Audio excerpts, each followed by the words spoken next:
ಶಿಕ್ಷಣ ಇಲಾಖೆ ನೇತೃತ್ವದಲ್ಲಿ ಸರ್ಕಾರಿ ಶಾಲೆಯ ಮಕ್ಕಳಿಗೆ ಕಲಿಕಾ ಹಬ್ಬವನ್ನ ವಿಜಯಪುರ ಜಿಲ್ಲೆ ನಿಡಗುಂದಿ ತಾಲೂಕಿನ ಮನಗೂರು ಪುನರ್ವಸತಿ ಕೇಂದ್ರವಾದ ಸರ್ಕಾರಿ ಕನ್ನಡ ಗಂಡು ಮಕ್ಕಳ ಹಿರಿಯ ಪ್ರಾಥಮಿಕ ಶಾಲೆಯಲ್ಲಿ ಆಯೋಜನೆ ಮಾಡಲಾಗಿತ್ತು. ಇದು ಕಲಿಕಾ ಹಬ್ಬ ಅಂದ್ರೆ ಲರ್ನಿಂಗ್ ಫೆಸ್ಟಿವಲ್. ಹೀಗಂದ್ರೆ ಕರ್ನಾಟಕ ಸರ್ಕಾರ ಪ್ರಾಥಮಿಕ ಶಾಲಾ ಮಕ್ಕಳಲ್ಲಿ ಮೂಲಭೂತ ಸಾಕ್ಷರತೆ ಮತ್ತು ಸಂಖ್ಯಾ ಜ್ಞಾನವನ್ನ ಹೆಚ್ಚಿಸಲು ಚಟುವಟಿಕೆಗಳ ಮೂಲಕ ಕಲಿಕೆಯನ್ನ ಆಸಕ್ತಿದಾಯಕವಾಗಿಸಲು ಆಯೋಜಿಸುವ ಒಂದು ಕಾರ್ಯಕ್ರಮ ಆಗಿದೆ. ಈ ಹಬ್ಬದಲ್ಲಿ ಮಕ್ಕಳು ಸಾಂಪ್ರದಾಯಿಕ ಪರೀಕ್ಷೆಗಳ ಒತ್ತಡವಿಲ್ಲದೆ ಕಲಿತಾರೆ. ಸ್ಥಳೀಯ ಸಮುದಾಯದ ಸಹಭಾಗಿತ್ವವಿರುತ್ತೆ ಮತ್ತು ಶಿಕ್ಷಣ ಇಲಾಖೆಯು ಇದಕ್ಕೆ ಅನುದಾನವನ್ನ ನೀಡುತ್ತೆ. ಹೀಗಾಗಿ ಕ್ಲಸ್ಟರ್ ಮಟ್ಟದ 7 ಶಾಲೆಗಳು ಈ ಕಲಿಕಾ ಹಬ್ಬದಲ್ಲಿ ಭಾಗವಹಿಸಿದ್ವು. ಇದರಲ್ಲಿ ವಿಜೇತವಾದ ಶಾಲೆಗಳಿಗೆ ಬಹುಮಾನಗಳನ್ನ ಇಲಾಖೆಯ ಅಧಿಕಾರಿಗಳು, ಊರಿನ ಹಿರಿಯರು ಪ್ರಶಸ್ತಿಯನ್ನ ವಿತರಣೆ ಮಾಡಿದ್ರು. ಎಲ್ಲರೂ ಹಿರಿಯರು ಬಂದ್ರ ಏನಾತಪ್ಪ ನಿನಗ ಅಂತ ಕೇಳ್ತಾರಂತ.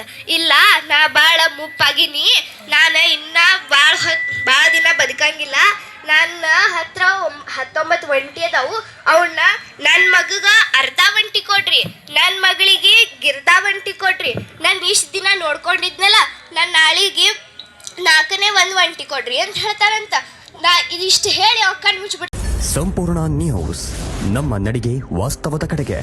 ಇದು ನಿಮ್ಮ ಧ್ವನಿ.